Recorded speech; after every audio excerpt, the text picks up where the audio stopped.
30 मार्च 2025 चैत्र नवरात्रि का व्रत इन 3 महिलाओं को भूलकर भी नहीं रखना चाहिए। इससे लगता है घोर पाप घर में आते हैं, भारी संकट। भक्तों, आपको बता दें कि इस वर्ष 2025 में चैत्र नवरात्रि 30 मार्च से 6 अप्रैल तक मनाई जाएगी। इस दौरान मां भगवती की विशेष पूजा अर्चना की जाएगी। नवरात्रि का समापन 6 अप्रैल को होगा और उसी दिन व्रत का पारण किया जाएगा। शुभ मुहूर्त में की गई पूजा बहुत ही मंगलकारी मानी जाती है, जिससे देवी देवताओं की विशेष कृपा प्राप्त होती है और भक्तों को कई गुना फल मिलता है। चैत्र नवरात्रि बहुत ही शुभ मानी जाती है। इससे घर में सुख, समृद्धि, धन, वैभव और शांति आती है तथा दरिद्रता का नाश होता है। आइए जानते हैं वे कौन सी महिलाएं हैं। अगर कोई महिला सिर्फ दिखावे के लिए चैत्र नवरात्रि का व्रत रखती है तो यह शुभ नहीं माना जाता। ऐसा करने से देवी देवताओं का अपमान होता है और इसे घोर पाप समझा जाता है। माता रानी केवल सच्चे दिल से की गई भक्ति से प्रसन्न होती हैं, न कि आडंबर से। शास्त्रों के अनुसार तलाकशुदा महिलाओं के लिए यह व्रत रखना अनुचित माना गया है। ऐसा करने से न केवल व्रत का फल नहीं मिलता, बल्कि इससे जीवन में बाधाएं आ सकती हैं। शादी 2 आत्माओं का पवित्र बंधन होता है और तलाक के बाद कुछ विशेष धार्मिक अनुष्ठानों में भाग लेने से बचने की सलाह दी जाती है। अगर कोई व्यक्ति चरित्रहीन है तो उसे चैत्र नवरात्रि का व्रत नहीं रखना चाहिए। यह बात महिलाओं और पुरुषों दोनों पर लागू होती है। जब किसी व्यक्ति की सोच और आचरण अशुद्ध हो जाते हैं तो उसकी पूजा सफल नहीं हो सकती। ऐसे लोगों के लिए यह व्रत लाभकारी नहीं होता। अगर आपको बार बार गाली देने की आदत है तो इसे जल्द से जल्द छोड़ देना चाहिए। माता रानी को प्रसन्न करना है तो घर में लड़ाई झगड़ा बंद करना होगा। जिस घर में क्लेश होता है वहां देवी का वास नहीं होता। व्रत के दौरान मीठे और मधुर वचन बोलना चाहिए। कठोर और कड़वे शब्द बोलने से माता सरस्वती का भी अपमान होता है। अगर आपको कोई गंभीर बीमारी है, जैसे शुगर, दिल की बीमारी, उच्च रक्तचाप, कमजोरी या चक्कर आने की समस्या, तो व्रत न रखना ही बेहतर होगा।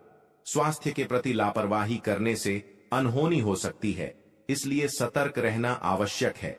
मासिक धर्म के दौरान व्रत नहीं रखना चाहिए, क्योंकि इस दौरान शरीर अशुद्ध माना जाता है और पूजा पाठ वर्जित होता है। जो महिलाएं अपने पति का सम्मान नहीं करती, उन्हें यह व्रत नहीं रखना चाहिए। माता दुर्गा ऐसी महिलाओं की पूजा स्वीकार नहीं करती और यह घोर पाप माना जाता है। चैत्र नवरात्रि के दौरान 16 श्रृंगार का सामान घर में लाना बहुत शुभ माना जाता है। इसे घर के मंदिर में रखने से जन्म जन्मांतर की गरीबी मिट जाती है और माता दुर्गा की कृपा सदैव बनी रहती है। अब जानते हैं कुछ ऐसी चीजों के बारे में जिन्हें चैत्र नवरात्रि में घर लाना शुभ होता है। सोना, चांदी या तांबे के सिक्के घर के मंदिर में रखना बहुत शुभ माना जाता है। शास्त्रों के अनुसार इन धातुओं से बनी चीजों को नवरात्रि के 9 दिनों तक मंदिर में रखने से इसका फल कई गुना बढ़ जाता है। इसलिए माता रानी की कृपा पाने के लिए सोने, चांदी या तांबे के सिक्के मंदिर में जरूर रखें। इससे देवी बहुत प्रसन्न होती हैं। शंख और गंगा जल का सनातन धर्म में बहुत बड़ा महत्व है। मोर पंख को मां सरस्वती का प्रिय माना जाता है। चैत्र नवरात्रि के दौरान इसे घर के मंदिर में रखने से कई लाभ होते हैं। विशेष रूप से नवरात्रि में मोर पंख रखने से मां दुर्गा प्रसन्न होती हैं और घर में सकारात्मक ऊर्जा का संचार होता है। अब बात करते हैं उन चीजों की जो नवरात्रि में माता रानी को अर्पित नहीं करनी चाहिए। नारियल को हिंदू धर्म में सुख, समृद्धि, धन, श्रद्धा और सम्मान का प्रतीक माना जाता है। इसे श्रीफल भी कहा जाता है और हर शुभ कार्य में इसका विशेष महत्व होता है। माता रानी के पूजन में भी नारियल का उपयोग किया जाता है, विशेष रूप से कलश स्थापना में। लेकिन नारियल के सही प्रकार का चयन करना जरूरी है। पूजन में हमेशा पानी वाला या रेशों वाला नारियल ही अर्पित करें। साथ ही यह ध्यान रखना जरूरी है कि नारियल को हमेशा कलश के ऊपर लेटा कर रखना चाहिए। घट स्थापना के समय नारियल को खड़ा करके नहीं रखा जाता। नारियल को लाल कपड़े में लपेटकर ही कलश पर स्थापित करना चाहिए। शास्त्रों के अनुसार जब नारियल को सही तरीके से रखा जाता है तभी व्रत और पूजन का पूरा फल प्राप्त होता है। महिलाएं माता रानी को नारियल अर्पित कर सकती हैं, लेकिन उन्हें नारियल तोड़ना नहीं चाहिए। शास्त्रों के अनुसार नारियल बीज रूप होता है और महिलाओं का शरीर भी सृजन का आधार होता है, इसलिए महिलाओं को नारियल तोड़ने से बचना चाहिए। अब बात करते हैं कुछ और पूजन संबंधी बातों की। माता रानी की पूजा में लौंग का विशेष महत्व होता है, लेकिन कई बार लोग इसमें गलती कर बैठते हैं। माता रानी को लौंग अर्पित करते समय उसमें घी भी चढ़ाना चाहिए। ऐसा करने से देवी बहुत प्रसन्न होती हैं और भक्तों को विशेष आशीर्वाद मिलता है। चैत्र नवरात्रि में माता रानी को तुलसी के पत्ते अर्पित नहीं करने चाहिए।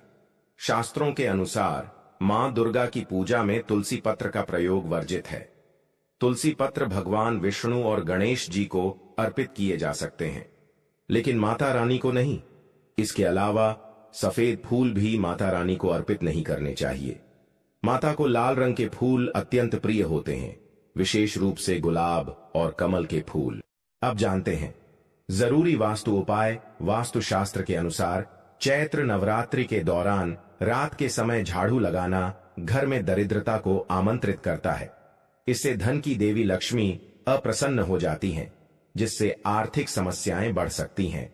हो सकता है कि आपके घर में होने वाले आर्थिक नुकसान का कारण आपकी शाम को झाड़ू लगाने की आदत हो, जिसे आपको तुरंत बदलने की जरूरत है। अगर आपके घर के मुख्य द्वार पर नवरात्रि के दिनों में अंधेरा रहता है तो यह बहुत अशुभ माना जाता है।